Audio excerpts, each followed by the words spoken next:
Fans, welcome to a special Monday edition of the Great North Wrestling Podcast.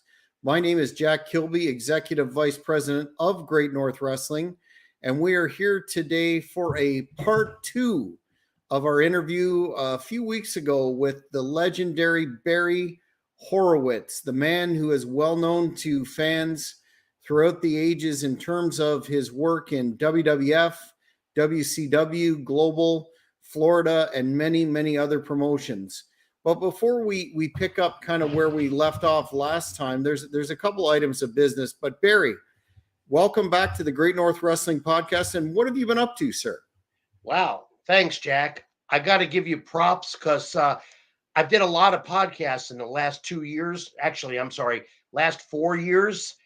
And a lot of, I'm not going to name different names, but they'll say, we're going to bring you back chapter 2. And it doesn't happen. You not only did it, but you did it like, I think we did this one a month ago. 4 weeks ago. I give you props. I really do. And I appreciate it very much. And I'm looking forward to it because number one, I like working with you. I like your setup. And the Canadian fans are the best for pro wrestling. They admire good pro wrestling. And like I said, I don't want to leave anybody out, but the Hart family, Shania Twain, and Tim Horton are the three in Canada in my world. Awesome. Well, as I told you off air, if we can ever lure you up to Great North Wrestling in the future, as we're restarting shows, we'll definitely hook you up, man, with at least an extra large Timmy's. Oh, definitely, without a doubt. But getting back to what you were saying, I just got home yesterday, actually, from a 3-day trip in Cleveland, Ohio, where they have a very successful organization there. Props out to Joe Hirschberger and the whole crew there.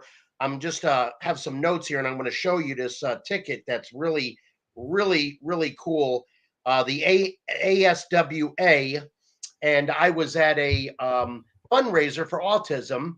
Heck of a show. The arena, the promotion, the wrestling, the fans are next level. They're so appreciative of wrestling, and there was a lot there. And this was in Dalton, Ohio, which is a small town about an hour from Cleveland, Ohio. Shout out to the Cleveland Browns too. But a shout out to to this company. They've treated me good, and they know how to run a show. I mean, the ring announcer, the music. I mean, this is one of the better I'm putting this in my top 5 in indie shows that I've been to traveling. Without a doubt. They checked every box, Jack. It was incredible. And a big compliment, and I'm not trying to mark out for myself, but I will put myself over with this ringside ticket. If I can get that. Whoop, here we go. And they actually put me on the ticket. It was pretty cool. I've never had that done before. And long overdue, really my friend. Long overdue. Yeah, I appreciate it. That was very nice of them. And they had a beautiful poster, similar colors. And I just had a great time. And shout out to my new buddy, Dylan, also. That's Joe Hirschberger's son. But the promotion is, I had fun and was traveling for a few days and just got in late last night. But got my sleep, and I'm ready to go with you for chapter 2. Oh, yeah. I'm ready. Right on. And the fans are definitely asking about it, have been asking about it, and there's quite a lot of interest, which is tremendous. But before we get into fan questions and some of the aspects of your career where we left off, I just wanted to mention on a more somber note, the passing of Jeff Gaylord. And as the fans may or may not be aware, he was involved in an angle in the WWF. I believe it was the Survivor Series 1993, where he was one of the knights that was originally supposed to be Jerry Lawler's, and then it became Shawn Michaels. You were one of the knights. Yep. And then you had a pretty successful run as the Masked Knights on the house show circuit for a number of months after that. Yeah. So just wanted to get your thoughts on Jeff's passing, as a worker, and also your experience in those in that Knights angle with him. Yeah. Well, as far as Jeff as a person, I knew him. I knew him from Global. I knew him from Memphis, and of course WWF when he was a Knight. And I think that's all they did with him there. But Jeff was an easygoing guy, and yeah, I think he could have been pushed a little bit different or more.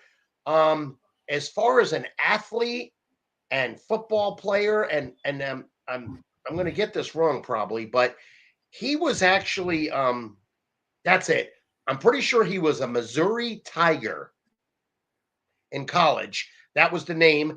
And if I'm not mistaken, back in the day, if you made the Bob Hope All American team, I mean, you were the she is it, if you know what I'm saying. And I'm Mhm. pretty sure he made the Bob Hope All American team. Uh, I'm pretty sure I heard this from Del Wilkes, and Del Wilkes was a fan of him too because of that football thing, because of Del was big in college, also football.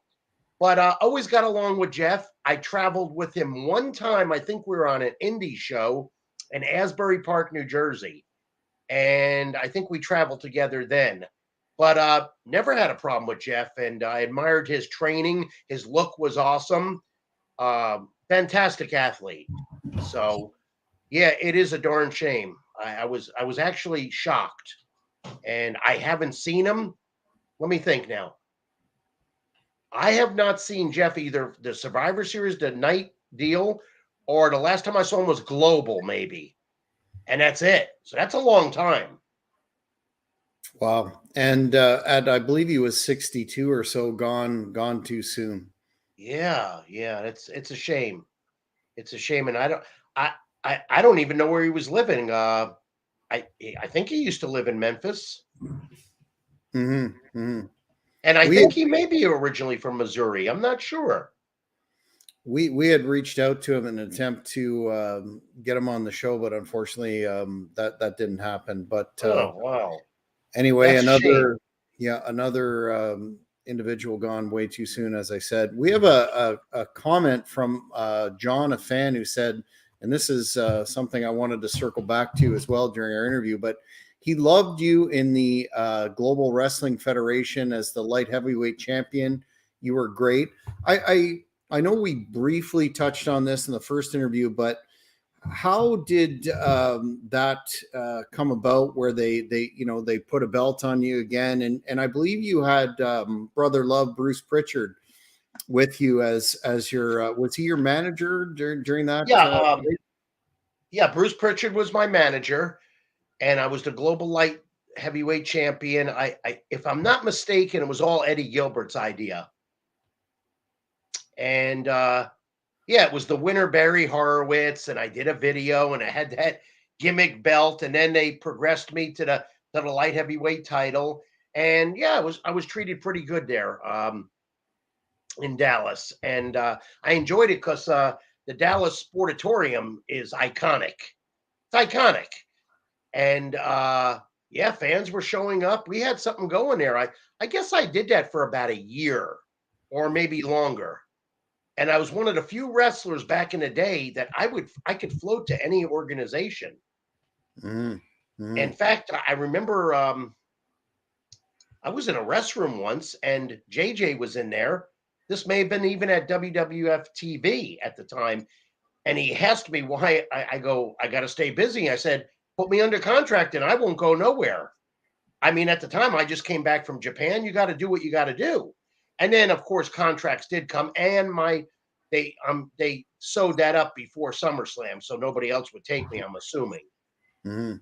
So Were you aware of a lot of talk has been made of Joe Pedicino, who was behind Global, and I believe Bill Eadie was initially booking, of the funding source of an individual that supposedly was a classic Nigerian prince, and then the funding dried up.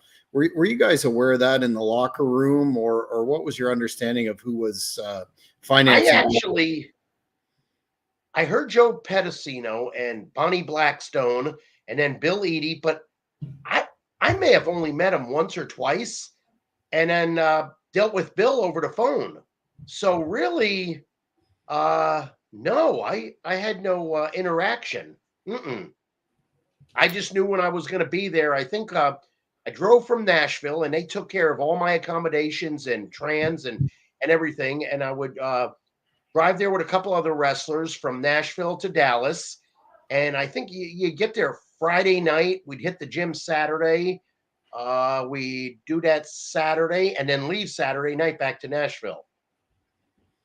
And I'd usually work once or twice, but I thought it was a pretty cool TV. Yeah, Most I definitely. mean, people remember Global, and I'm glad to be a part of it. And I'm glad they pushed me and put the title on me and did something with me. So Yeah, they seem to have quite a rich talent pool, including yourself, and they had the TV and everything. It's unfortunate that like many promotions of the era, it went away. We're yeah, just that is a getting shame. They had a we're, plethora of talent. I mean, Handsome Stranger, aka Buff Bagwell, Sam Houston, I think John Tatum, the Rod Price. yeah, Rod Price, good guy, really good guy. Texas Hangman, wow, there was Eddie Gilbert there, Doug Gilbert, Del Wilkes.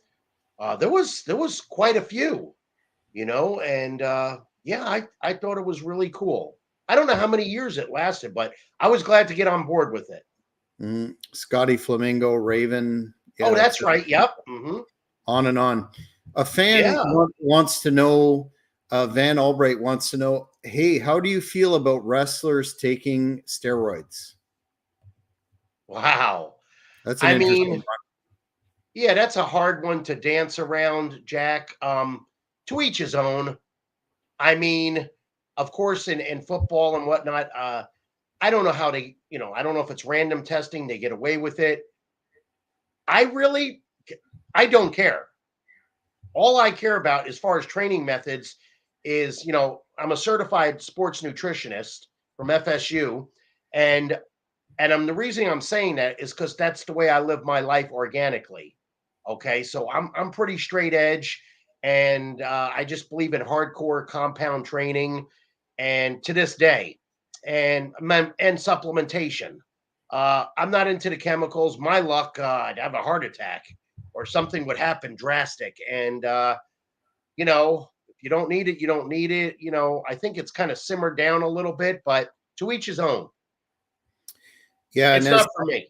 and as you've proven, there's to be in such tremendous condition, still there's no substitute for that hard work in the gym, no matter what shortcut Right. Good somebody food, good might. rest. I mean, I don't party. I'm not out at the clubs and stuff. And there's your longevity factor. You know, 100. uh, it works for a lot of people. It works for Tom Brady. It works for a lot of natural athletes. They've been around. I can go on and on with different names, but a lot of people know who they are in and out of wrestling. Mm-hmm. So yeah, like I said, to each his own. Yeah, it is, as you hear workers talk about, it is a cosmetic business. So that's a personal I issue, I would mean, say. right. I mean, I stay 220 to 225. I'm sure if I got on something, I'd be up close to 250 and you would know it. But yeah, don't need that. And I don't need anything else. Uh, I don't want, I just had a physical 3 weeks ago and I'm clean. Everything's good. So I'm happy about that. So I'm going to do what I'm doing. And It and works for me. I was going to say it continues to work for you. We kind of left off about 1995-ish in our first interview, and a lot of fans remember on Raw you had a very competitive match against Double J, Jeff Jarrett. That's still getting tons of hits on YouTube and other sources. What were your thoughts on that particular encounter? What's funny is I've been hearing about that match for the last month. All of a sudden, this was in California, if I'm not mistaken. What town? I don't remember. I don't think it was in San Francisco. It could have been in Fresno, San Jose, but it made the front page of the paper. I don't know if it was the paper or the sports section because somebody brought it in the locker room and it showed me and Jeff working. And I'm going, wow. A lot of people talk about it. I mean, as of late, like you just mentioning it is the fourth time I've heard it in 3 weeks. Wow. Maybe Yeah. because Jeff's on AEW. What's that? Maybe because Jeff is back on. I think so. National Yeah. TV. Yeah. So that's great. And yeah, I enjoyed working with Jeff. I've only worked with Jeff that one time, and I may have worked with him in Memphis. You know, he was a baby face. I was a heel. I was a stretcher Jack Hart. And I may have worked with him in a single or a tag. So I enjoyed it. Yeah. Speaking of wrestlers in absolutely tremendous condition, you gotta take your hat off to Jeff. Man, is he ever in the best shape of his life? Oh, Or yeah, what? without a And doubt. his work is still very sound. Have you seen any of his recent stuff in AEW with Lethal? I just caught a couple, but whatever I saw was solid. Yeah. Jeff looks really good, and his work is solid. And for the most part, it's always been. Speaking of AEW, I was going to ask you this down a bit in terms of your more recent activities, but you were talking about your experience there with MJF and Wardlow in that particular angle. I was wondering if you could walk the fans through how that came about and your experience there in AEW Yeah. in the locker room. Basically, I was called by the one of the agents or producers to be at Universal Studios and to cut a couple of promos about Warlow, knocking Warlow. MJF thought of it, and I thank him for that to this day. I wish I could have went further, but I'm grateful for that. And we're both Jewish, and he's a fantastic wrestler. And so was, Warlow's progressed in volumes, unbelievable. And yeah, so basically, I was there to cut some promos. That was about it. And I think I did about 3 or 4. So yeah, and then they did some footage on me a little bit, and I liked the thing. I guess underneath it said they were vamping Dark Side of the Ring, and you could hear Chris Jericho narrating it, and then it says Barry Horowitz, legendary Jewish professional wrestler. That was hilarious, and I liked that. I mean, it was cool. So yeah, I would hope to do more with them, but we'll see. You never know. Well, some fans have indicated that with respect to MJF's title run, that could use a little more pizzazz. So I don't know if Tony Khan watches the podcast, but this is the man to bring that to the table. I think you'd make an excellent faction with MJF for sure. Yeah, I don't see why I can't be. I mean, I'm not, but if I was, that would be great because I think we would gel together really good. And there's always room for somebody. I've seen a lot of things on there, and even if it's a short time, I think it would work. And even if you have to re-educate the fans to my gimmick or anything, which I don't think would take too much, they would be. I think they would be with it. Absolutely.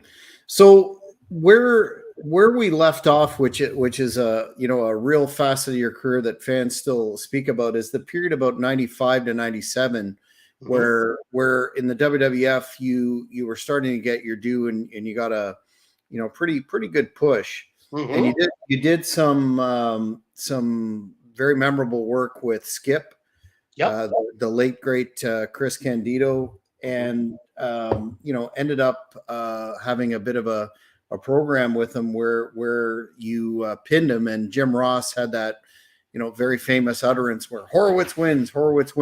Can you tell the fans, two-part question, how that came about in terms of the push and your experience working with Chris? Okay. How the push came about, I was just I was informed at TV. I think it was in somewhere, could have been College Park, PA, or Wilkesboro, PA. I thought it was a rib. And I was always taught in the business to go along with the rib. Um, and I said, "Oh, okay, you just never know." And it wasn't a rib. So I guess they uh what I heard was the story was I had a heck of a match with Chris in at the Bradley Center in Milwaukee, Wisconsin. And the agent Jack Lanza reported it back. It was pretty good. And I guess, hey, we should try something or do something with it. And then, of course, fast forwarding, Pat Patterson talked to me and says, I don't know how long this will go. This may go short. It may. Well, it did. It went over a year. And I guess they were happy with it and pleased. And they had different angles and different tags. And they involved me in a little bit of everything. I mean, the Slammy Awards. I was at WrestleMania, the softball team, the WWF wrestlers against the 80s or 70 and 80 stars, like Welcome Back Carter, people like that from those types of shows. So I was involved in a lot. I was every gimmick match you could think of in your house, Royal Rumble, King of the Ring. I was there. I was captain of my team at Survivor Series. And yeah, I thought it was good. I wish it went longer and maybe could have repackaged me or just went it longer. I've seen them do it with guys, but maybe it wasn't in for me. I don't know. I don't know. And folks are still talking about your third televised match against Chris Skip in SummerSlam '95. The fans here are asking about it as well. Asking, was that something that you worked out with Chris, or basically was it an organic thing? How did that particular booking happen? And do you remember that pay-per-view encounter specifically? Okay, so are we talking about SummerSlam? Yes. Okay, so one more time, just I want to follow you so I can give you a correct answer. Just how did it? One of the fans are on here asking, how did it feel to be on that show, and when you defeated him? Oh my God! Well, I knew we'd have a good match, and I thought it was really good. I mean, great. We were a featured match on there. It was at the historic Igloo, Pittsburgh Civic Arena. In fact, they filmed Sudden Impact with Van Damme there. And I like Pittsburgh town. They're good wrestling town, great building, iconic building. I mean, the greats have been there. Jimmy Snuka, Paul Orndorff, Bruno Sammartino, and I'm part of that. And I'm a featured match. And it felt good to be recognized and brought out the T-shirt you had to buy through the 1-800 number. So I was elated. And once again, we had another barn burner. And every match we had, we always changed it up. We never come complacent because he's not a complacent wrestler, and either am I. We don't know just 7 holds or 7 moves. Okay, that's what makes a good worker, in my eyes, a versatile wrestler. Absolutely. And in this time frame too, fans still talk about your program when your gimmick kind of, I don't want to say changed up, but was attenuated a little bit when you were working with Hakushi, who I understand still is active today. What I heard. What are your thoughts on that product as you were presented on television? You had a famous commercial with them for karate fighters. Yeah, and some pretty awesome matches. What are your thoughts on that? Well, I liked working with them. And to a point, there was a little communication gap, but we corrected it. But traveling with him, working with him, was almost a mirror of me, Chris, and him. We just bounced off each other. It was awesome. See, that's the way business should be, in my eyes. There's no teeth pulling and he said, she said, do this, do that. Come on, let's have a great match and have fun. And be business and no stress and Normally, when you do that, you're going to have a 5-star match. 100%. And the fact that the fans are still talking about that, did that stand out to the office at the time, or were there plans to continue or go a little longer than it did? That's a good question, Jack. I don't know. I was never in the war room. I was never pulled aside hardcorely, like, yeah, we're gonna it wasn't. And I'm sure, I don't know why. Uh in the world of wrestling, it's, never say never. You know what I mean? One of those things, and it's right up there. There's only one guarantee in pro wrestling. There is no guarantee. Mhm. Stuff like that. So I don't know. And I think I've asked and maybe not got a straight answer. I don't know. Um, I was told that I didn't hear it. Somebody told me last year on Jim Cornette's podcast. Somebody, I guess, asked something like that, and he basically said, "Well, Barry was just too nice or too good. He was in shape. He was this. He was that. He was that. You know." But you could always push me too. But at the same time, if you think about it, I'm thinking business. I'm not thinking ego. You have to have somebody like me. You have to. Not everybody could be a superstar. It can't be. It's not in the movies. Look at any kind of action film. There's always a heel and baby. It can't be. You know what I mean? It's Mhm. not that way in the Marvel movies or anything. That's just the way it is. Bottom line. Yeah, and I So, think we touched on this a tiny bit before, but it's worth resurrecting now in terms of the product today, with times being what they are, and the Monday Night Wars. We kind of lost the prominent role of the mechanic or whatever enhancement, whatever you want to call it, in terms of contributing intricately to getting guys over and establishing stars, et cetera, et cetera. That is, I don't know whether I asked you exactly, but do you see that as that concept as being one of a bygone era? And if it is, would you agree that the product suffers when, especially not to knock AEW or whatnot, but when you throw guys out in cold matches with no storyline and nobody knows, who they are, et cetera, et cetera. Do you feel that there's room still in the modern era for an individual such as yourself who was versatile? yeah, I think so. You know, I think it's all the people that are in that war room, the executive producers, the owner, the storytellers. I'm a big fan of, this is just me, but I believe in back in the day, when Kevin Sullivan was there or Dusty was there or Flair was there, these are wrestlers. They know the business. Now, when you start bringing in outsiders or Hollywood people, to a point, they're going to resurrect some stories and they have good. And I definitely agree. Let's try these guys. Maybe they got an idea, but if they don't and it fails, you got to go. So it's good to have maybe a little bit of those people as we pro wrestling progresses. Why not? But also, I still think you should have some old school wrestlers in there, maybe even some new school ones to help with the product. It can't hurt. You've got a bunch of people on contract and on payroll. Why not uh, use it properly, assertively?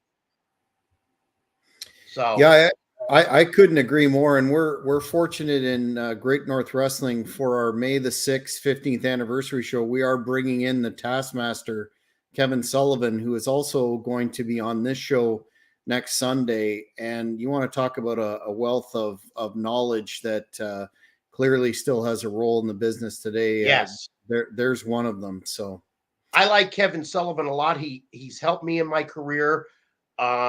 He helped me in Florida. He was one of the bookers.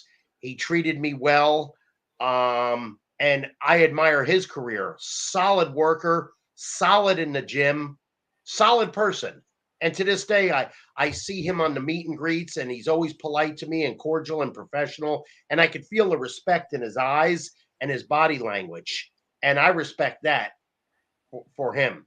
And yeah, I've always got along with him. I don't know if I've ever worked with him. I may have.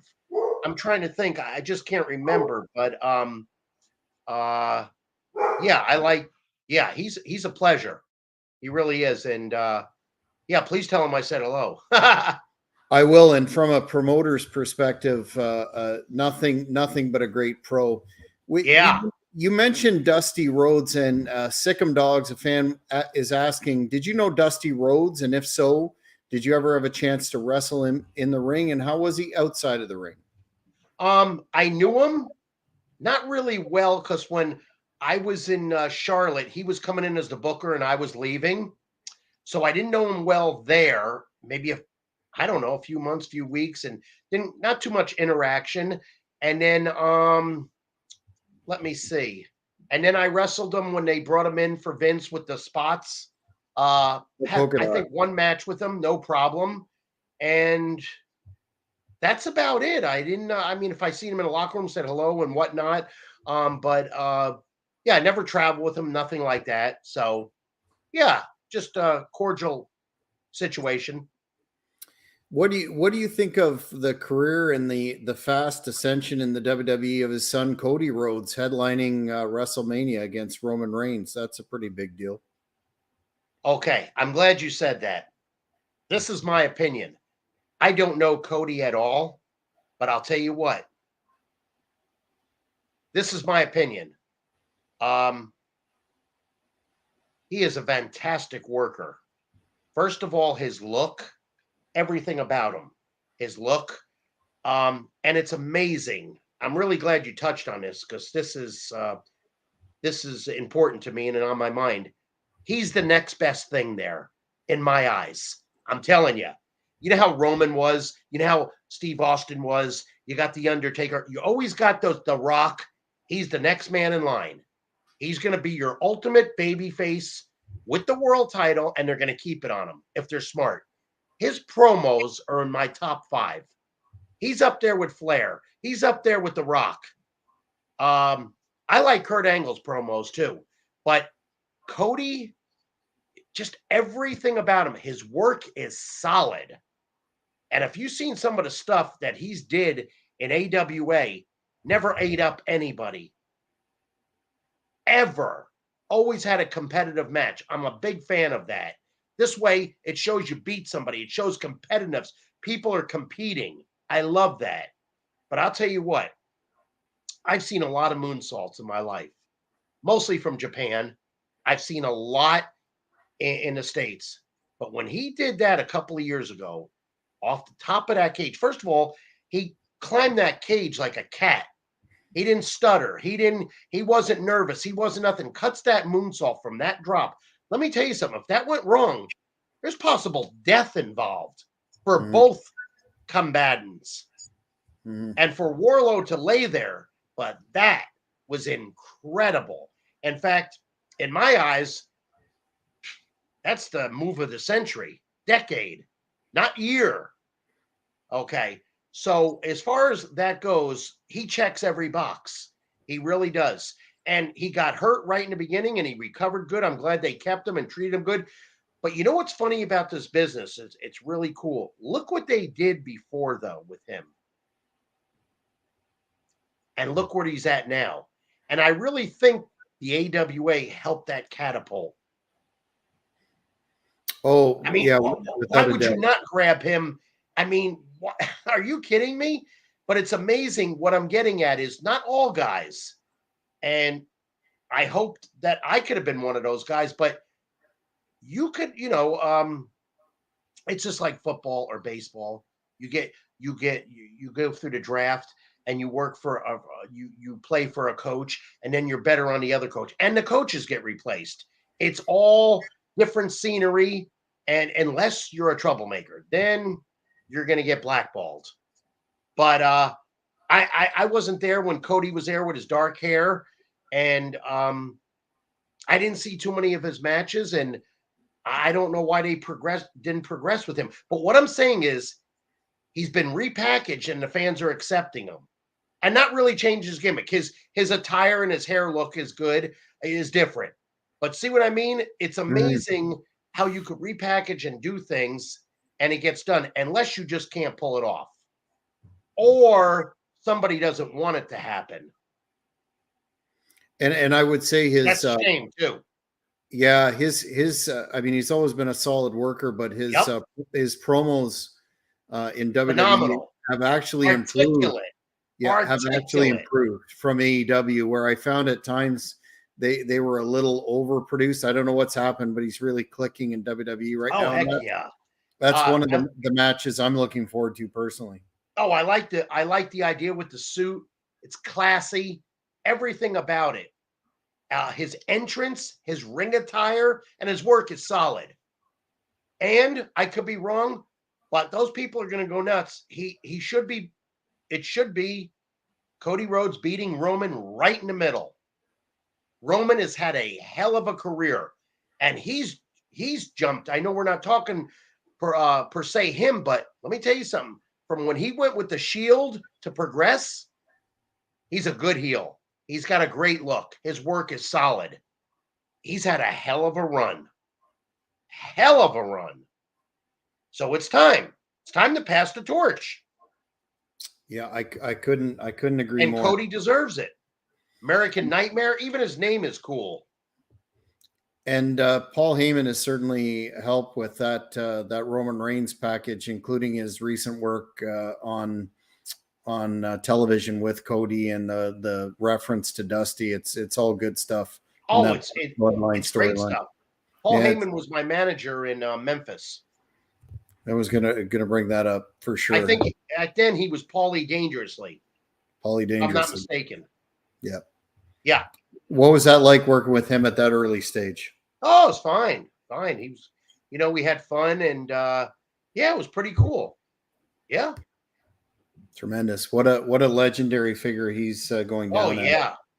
Mm-hmm. So a lot of the fans are have asked again about your tenure in WCW after leaving WWE. We're talking 97 to 2000, where Right. you wrestled basically a who's who, including Disco Inferno, Alex Wright, but more particularly that match you had with Goldberg. And I'm just looking at my notes here. That was WCW Saturday Night and WCW Thunder, where you had a shot at the U.S. Championship. What was that experience like with an extremely charismatic but on fire hot Goldberg at that time, green Oh Goldberg? yeah. It was just that's where different part of Barry Horowitz has to literally do his job. And that's what's good about me as far being versatile. I could go over there, I could go out there and put Goldberg over in a minute or two convincingly. But the next night, I could go out there with Disco Inferno and pull 12-minute storyline with Disco Inferno on Saturday night or Monday night or Nitro or Thunders. So there's not too many people that could do that properly. Mm-hmm. Mm-hmm. So And yeah, I think it Disco was Inferno fine. has mentioned that about how putting over your work in the ring and how entertaining it was whenever he worked with you in the past. I'm sorry, who? What? Disco Inferno, Gilbernetti put Oh over yes, the I'm sorry. you put on some very good matches in Oh, WCW. I love work. He's my style. He's a technical wrestler. He was no teeth pulling or anything like that. In fact, I guess he had a little bit of pull back in WCW. I'll never forget this match. It was in Fort Myers, Florida, which is about an hour and a half from where I live. And we were on TV, and I think we were supposed to go so many minutes, and the match was going so good.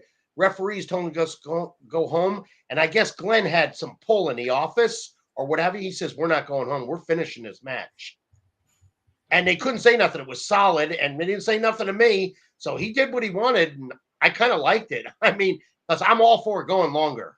I Mm-hmm. love wrestling, and I like a good story. And we were having a hell of a match, and I don't know how many times I've worked with him, but every time I did, it was fun and exciting and action packed. So you were there for approximately 3 years in WCW, including towards the end. Did you notice how the atmosphere in the locker room changed from when you first got there during a very hot period towards the end? Excuse me. No, not really. No, not really. I really didn't, because when I first got there, I was doing Saturday nights, I was doing Thunders, I was doing Nitros, and then it dwindled off, and my money was the same, and I was only working twice a month, and I could do indies too. And then I would do Saturday nights, and I think I was only only wrestled once or twice um, per TVs. So yeah, I was just it's a shame that it stopped because towards the end I was doing a program with Alan Funk, and Yes, we were two Kiwi. weeks into it, and everything got ixnayed. Everything. So we, I want to ask you about that because Alan Funk has been on the Hannibal TV twice, and oh, it does a uh-huh. really excellent interview. And shout out to him. But what happened with that program? Well, the company was sold, and we didn't get to finish it. Uh, Yeah, we got to cut a couple of vignettes and some videos and get it started. So on a scale of 1 to 10, it was only a 5. We needed 5 more to make it a 10, and we couldn't. There's another thing. The company was sold, and I was a mainstay in WWF. I worked for Vince's dad. I worked for Vince. You would think, hey, Barry, come on over, come on back. As gratitude, as a favor, as I worked hard for you, but I guess that doesn't count. I don't know, but I don't see why I couldn't come back. So I proceeded on the indie scene. did anyone ever reach out either around the time of the Time Warner sale or thereafter No, to bring you back? No. nope, not at all. Hmm, Yeah, that's unfortunate. yeah. It's maybe I should have caused some trouble and showed up late and failed some drug tests, and heck, I'd be world champion in next week. I don't know. Well, that would be one approach. A fan wants to know: did Heyman ever try to bring you to ECW? Nope. And that's a good question, because I remember Skip telling me one time he worked for them, or he did an indie show for them, and when he walked out, they were chanting my name. And he says, Barry, you would think Paul would want to bring you in. I don't now that reasoning, I have no idea, but I think it was a mistake. Why couldn't you bring me in? Why not? What do you got to lose? You're Mhm. not going to lose nothing with me, except you'll have a great match. And I don't get that. I really don't get that. And you know what? I don't have time to figure that stuff out no more. As far as if anybody does that, and I'm not trying to brag or anything like that, it's their loss. It's their loss. Let them deal with other people that give them heartache. Well, most definitely. In '98, sort of circling back a bit, you made your first, I believe it was your first WCW pay per view appearance in that infamous World War III Battle Royal, which had the 3 rings. Oh yeah, yeah. I always found fascinating and quite a logistical nightmare from a layman's perspective. But can you talk about that and the concept? Yeah, it was just I thought it was cool, and it was chaotic, and it was different, but you never see that. And to this day, I don't think I've ever seen another one. I think it's a great idea. I really do. Why not? You're doing all these other matches, chamber matches and cage matches, and setting, on fire stuff like, why not? Why not? Do it once a year. Absolutely. Yeah, Do you if I had my way, once a year, and I would call it the Owen Hart International uh, um, um, Owen Hart International Battle Royal. That's how I would name it. And I would have it once a year, and I would do it in Canada. Speaking of Owen, I know you talked about your match, your famous match. I believe it was on Superstars against Brett. That is one that the fans still talk about. But can you talk about your relationship with Owen? Fans are always asking about the famous ribs, and were you aware of any of those? And did you have any work with Owen that stands out in your mind? Well, first of all, every time I wrestled Owen, except when I first met him, matches were 5 stars. Owen caught on to the business. He matured well, being around other people as he got older, and he progressed well and fast. And I loved working with him. Do we have to talk over a match? Hey, how many guys could do this? I'll call it out there. Only old school people could do that. Now we got scripts, and you're writing stuff. And I'll it tell you what, showed. if my mentor seen a script, Malenko, he'd slap the shit out of you or stretch you. Probably stretch you. He would do the famous Carl Gotch crooked head scissor, and you wouldn't be back. But yeah, as far as Owen, I'm sorry. So working with Owen, the ribs, yes. As far as I know, if Owen ribbed me, I knew it, but it was light. And I was taught in the business, I don't put over ribs. I don't put them over. I don't stooge on people. I don't care. Now, and also, who are you going to blame? You're in the ring of a rib. You don't really know, and you're going to accuse somebody. And then the pecking order. You start a fight. If somebody, let's say something does happen and I win, I'm going to get fired. All depends on the pecking order where you're on the card. Not that I was scared of these guys or anything like that. I'm fulfilling my dream. I don't have time for the ha-ha and gaga. I didn't put it over, and I really didn't care. I don't. Nobody actually went up to me in the locker room and shoved me or said, let's fight. I would have gone. I'd have to. Win or lose, I would go, you know?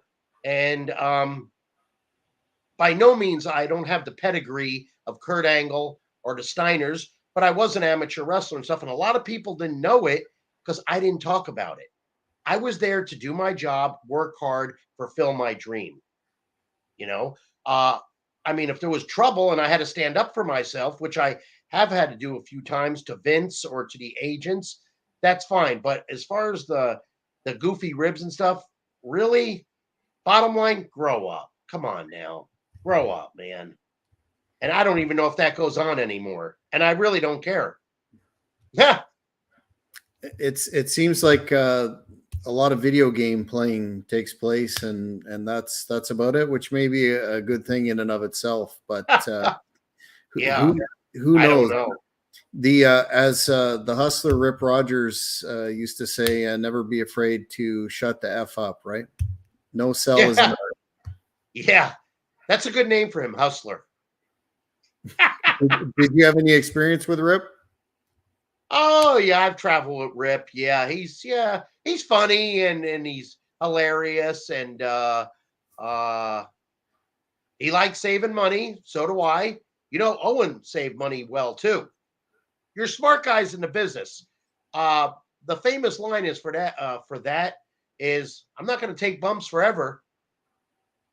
Johnny Weaver told me it's not how much you make, kid, it's how much you save. You know, and I took that serious. You know, which to is this day. which is timely because a fan here is one of the questions I was going to ask is how do you save money on the road, or how do you? Oh, as far as it's real easy. As far as first of all, when I'm on the road, it's like punching a clock. The switch goes off, it's all business. What am I doing on the road? Well, on the road now and the meet and greets, whatever. But when I was on the road, it's all about rent a car, hotel, gym, tanning, getting to the building early, warming up, stretching, going over my match. It's all business. I'm not going to clubs. I'm not going to extravagant restaurants at 11 o'clock and eating a big meal. I got to catch a flight. I got to do this. So that's how I would do things like that. And to this day, now I do it even more so. I got this little wording. It's pretty cool. I got this from Tim Horner, Lightning Tim Horner, really great guy, great worker. Shout out to him. I haven't seen him in I don't know how long, over 20 years. And I learned a lot from Tim. We lived together for a little bit in North Carolina. Great guy to travel with. Great guy to work with. Ultimate babyface. Him and the Armstrongs, Tracy Smothers, they're all in that circle, of friends and knowing each other and whatnot. Tommy Wildfire Rich also. But he told me Ernie Ladd told him this back in the Bill Watts days. And he says, hey, kid, you got to have spare parts. Well, what does that mean, Ernie? Well, you pack something, spare parts. So to this day, I call it spare parts because he got it from Ernie Ladd. I got it from Tim Horner. And basically what it is when I'm on the road or I'm in an airport, do I have the money? Yeah. Do I like spending $30 for a crappy turkey sandwich with, crappy service? I mean, it's worse than, I don't know what's worse, the movie theater or Disney. So I carry things. I'm always I always got chicken with me. I always got protein bars with me. They're spare parts until I find somewhere I can eat cleanly. So, and it helps me. It's there. I'm not suffering. I'm not starving. My sugar level isn't going down. And I love these guys who will say, "Oh, you're cheap and you're this," but so are those guys. But they just don't get advertised. They'll it's called spot picking, which I don't like. Same thing with the ribs. Oh, you got ribbed and stuff. Wait a minute, you're talking about me, but didn't you just get ribbed 2 weeks ago? And was shouting it out and all mad, and I was the guy not putting it over? See what I mean? Too much ha-ha and gaga, as Chief Jay Strongbow would say. Absolutely. Sage advice on the frugal bit. Yeah. I like I said, and I don't do those things. I've never been that way, but I'm not going to I'm not going to drop $500, $600, $700 on beer at a strip club. And nothing happens well at 3 a.m. No, it's not good. Ask some of your NFL players. Yeah, absolutely. Grandma Daisy wants to know what it was like wrestling Rick Martel. Night off, all business, fun, student of the game. I know Rick since 81 when he was tag team partners with Tony Gurria. And that model gimmick was awesome. I agree. And there's a man who saved his money and did well in the wrestling business and now afterwards too. Great guy, smart guy, great worker, ultimate babyface, AWA world champion, tag team champions. He's did it all. Promos, his look, his accent, everything about him. Yeah, couldn't agree more. Real legend. Yes. Another fan is asking, did you have any experiences with the Click in the WWF? As far as what? They're just asking if you had any encounters with. Not really. And who knows? Maybe they did rib me and I never knew it, and they were pretending to be friends. I don't know. Anybody could have did that. Once again, I don't care. I got bigger fish to fry. Mm-hmm. One of the topics or the areas that I wanted to ask you last interview that I'm going to slide in now is you won in 1995 Pro Wrestling Illustrated Inspirational Wrestler of the Year, and there seems to be a great debate in terms of the PWI 500 and whether it's legitimate or not, et cetera, et cetera. How did you feel at the time winning that award, and do you have any thoughts on the 500? Well, first of all, winning that award was pretty cool. I mean, from a standpoint of being recognized, also exposure-wise, no matter what they do with it, I'm getting exposure in the magazines. It's big. It doesn't hurt your career, put it that way. Excuse me. As far as the 500, I don't know. Is that somebody's opinion? Is it just random? Is it a big work? Who knows? Who cares? I would say two things. I would rather listen to myself, critique myself, progress myself, watch my matches, and listen to the smart fans, not the fans of 20 years ago or 25 years ago that were basically misinformed. So, but I know the smart, I should say the smart, respectful fans. Absolutely. And I do. And most of my fans, all of them actually, very respectful. Very, very. You'll always have somebody. You always got that. It's just like every gym's got a goofball. True. We have time. We're quickly running through our time again here. It just seems to fly by with you, Oh, Barry. yeah.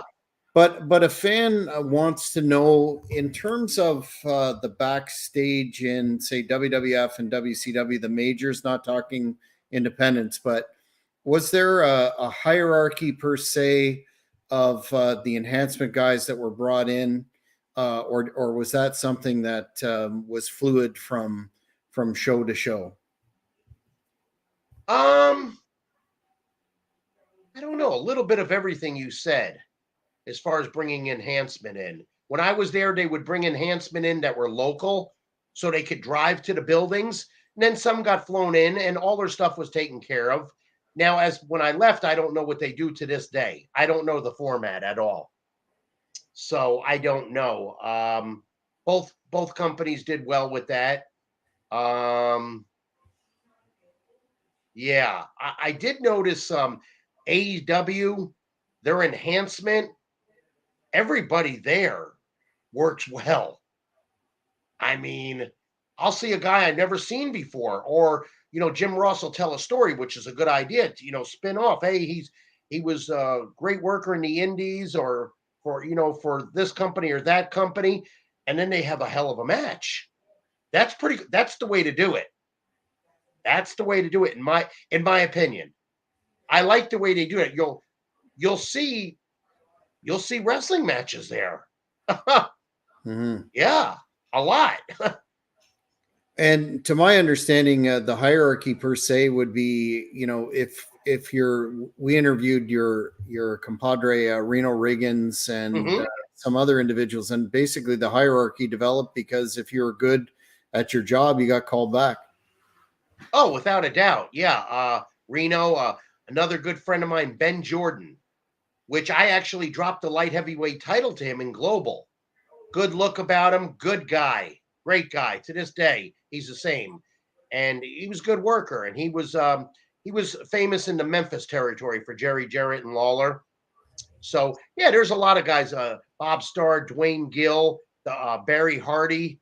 There's more I'm missing, and I don't mean to. It's not on purpose. But Dusty Wolf. What's that? Dusty Wolf. Oh, yeah. Different, there's a good amount of guys, and just some progressed more. They did this or different, or they handled this or they didn't. It all depends. I mean, some deserved more, some deserved less. And speaking of notable enhancement guys, the final fan question we have time tonight comes from a fan that wants to know how it was working with Hamilton's own Iron Mike Sharp. Oh, wow. Extremely stiff. No, I'm just joking. I don't mind that. No, I liked working with Mike. Another thing, he was stiff, but it was safe. There's a difference. You don't want clumsy. And I can name a good handful of those guys, but I won't. You want it to look like a Bruiser Brody hit, but it feels like a Jay Youngblood or Rick Steamboat hit. Something like that, because they're artists. If you're shooting on somebody, well, you could see that in a street fight for free or watch UFC. So the talent of professional wrestling to be an artist and perfect the moves and submissions and tap outs and whatnot is an art. It is. It really is. So, but working with Mike, I liked him. I only traveled with him once, and it was in California. Very polite, worked out hard after his matches, before his matches. I liked Mike a lot. And like I said, I only worked with him maybe once or twice, and it was fine. Yeah, it was fine. Now, I remember when they were pushing him in 81 for Bob Backlund's title, he had that strap. and he would hit you with it. Let me tell you something. I was 21 years old. I thought a Mack truck hit my forehead. But I'm 21. I knew how to take the bump, but it was there. Wasn't clumsy. It was there. Which, And if you think about it to this day, that was pretty cool finish. It wasn't the glove. It wasn't the tape thumb. It was the whole foot. I think that's cool. I really do. And it was better than a cast. I would agree. Very, very iconic. And I miss Mike Sharp. I like him. Rest in peace, a legend, a Canadian legend for sure. Yeah. Definite legend. Yeah. And everybody knew him, that he was a Canadian pro wrestler, and he was known. So good man. It's a shame. We're still talking about him today and asking questions. Now, Barry, before we wrap it up, what I know you've been to use the term ubiquitous lately in terms of the industry. You've been doing appearances. You wrestled on Impact recently against Johnny Swinger. You did some work with Janela in the recent past. Yeah, for WrestlePro. What's next for you in terms of appearances, etc.? Yeah, I think between my cameos and my meet and greets, and then my seminars, and then traveling to various states, I got a lot coming up starting in April and May. I'm going. I'll be traveling to Kentucky. I'll be traveling to New York, the whole Northeast. I was inducted into the New England Pro Wrestling Hall of Fame 2 years ago, first ballot, and it was postponed because of COVID, but now it's going to happen in July. You could look that up, New England Pro Wrestling Hall of Fame. It'll tell you where it is, what to do, everything. I'm really looking forward to that. So from May on, I'm pretty busy with meet and greets, seminars, and there may be a couple of matches in there too. So I've changed as far as my look and everything, and my ring attire, something different than Barry Horowitz. And I like doing stuff like that. Plus, Atomics is my sponsor for my ring gear, and my new trunks are by Couture, and my boots are Atomics, and they've really treated me well. Atomics, they hooked me up with some new red, white, and blue boots, and they're beautiful, and some black ones. And then I wore some at WrestleCon last year in a 6-man tag match for highspots.com. So I'm staying busy, and when I'm not busy, I'm with my family. I'm in the gym 5 days a week, working around my house. I'm running errands. I'm talking business. I'm doing podcasts. So I definitely stay busy. And enjoying it. And I still do some nutrition work with people if they need to be tutored or if you will, and help people out like that. So a little bit of everything, but I am definitely staying busy. What would I like? I mean, I could stay with that. It does keep me busy. I would love to be a coach at some type of training facility. I think I'm more than qualified.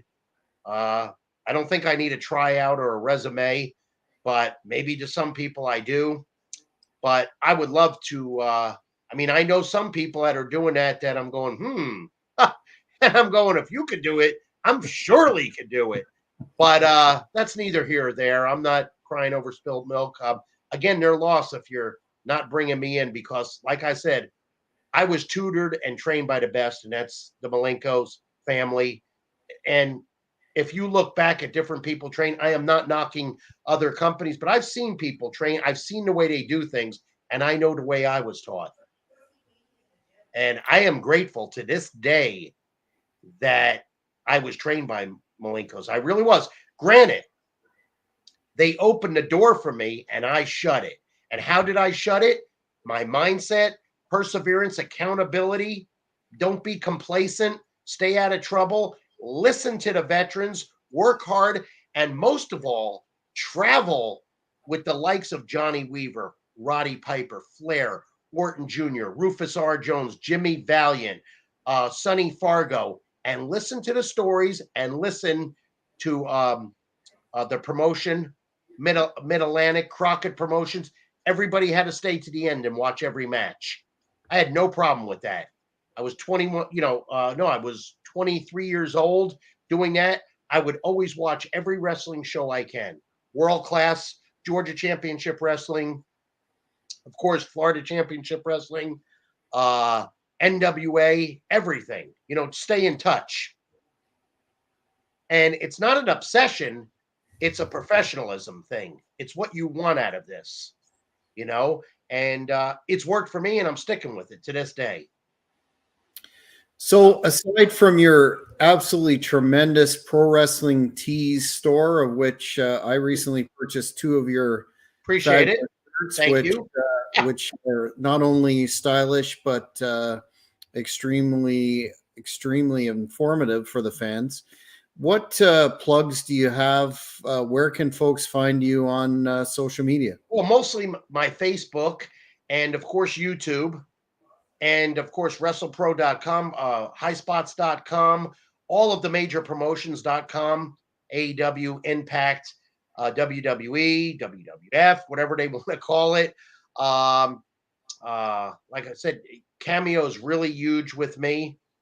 God, I think I've named almost everything. Of course, ProWrestlingTees.com.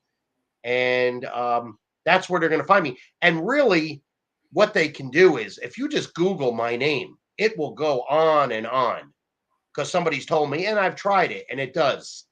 And I think almost every match of mine is on YouTube. Yeah, seems like it. Yeah.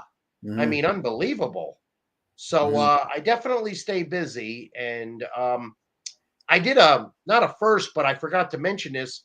The show for awareness of autism. I have the shirt on it. It's pretty cool with a bear and he's got the belt on and whatnot. But they were selling these at the shows and really a comfortable shirt. But they invited me to the commentary desk. So there's 2 guys there, and I joined in on a singles match and just did some commentary. Basically, just talked about the match myself or some holds or whatnot. And these guys weren't going into a technical match. It was a good match, and I did some commentary for about 10 minutes. So that was fun too. So I like doing stuff like that too. And they invited me, and I accepted the invitation, and we had fun. So well, Barry, you certainly doing a little bit of everything. I was just going to say that you're a generalist. You're extremely out there, and that's a good thing because you're definitely in a lot of fans' books a legend and still very, very able to contribute to the product today. Oh, thanks. And if these fans are looking for, like when I told you May, I'm in New Jersey and Kentucky, and I'm going to St. Louis. All they got to do, and they know how to get to it. I don't even have to tell them, but they get to it. Where's Barry going to be? And it'll stream, it'll show the different events because they go on from now until I don't know. I think I'm going to Seattle at the end of the year too, also for a promotion that I've already been to already, and that's a good company. Shout out to JD. He owns that, and he's got a good little thing going there in Seattle. So, and he's got a good little club there as far as teaching wrestlers academy and training center. So it's pretty cool. Well, we've come to the end of our time once again, Barry. We could do this again, I'm sure, and we'll easily. We'll keep in touch. The fans really enjoyed the first interview, and this one certainly didn't disappoint. So I want to thank you for your time once again, and we'll keep tabs on what's happening with yourself, and hopefully bring you back. Well, I want to thank you and thank you for your support and thank you for everybody there that helps with this, with the podcast, the interviews in Canada, and to the fans, all of my fans, and especially the Canadian fans, because they've always got my back and so respectful. And once again, I mean, I like everybody, but I got to give my major shout out to the Hart family, Shania Twain, and Tim Hortons. I have to. Oh, and Subway. You couldn't forget Subway. Well, we'll have to hook you up with some legitimate Tim Hortons sometime down the road. Without a doubt. Tremendous. Yeah, that's the coffee shop of Canada. I would agree. I'm a Tim Hortons man, although they're not sponsoring us. Maybe they could.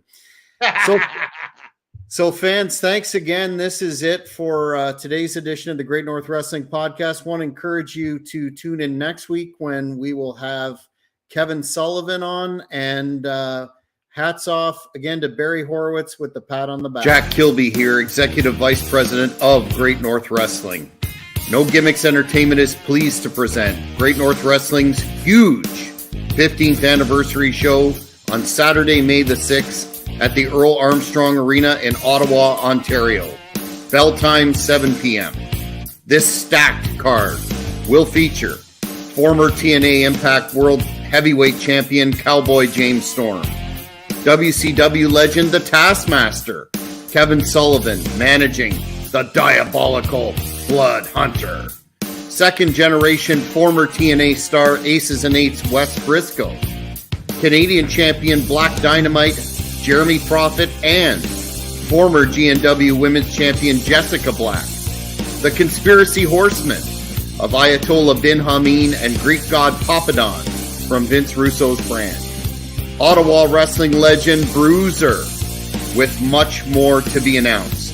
Fans, there will be a meet and greet before the event and at intermission.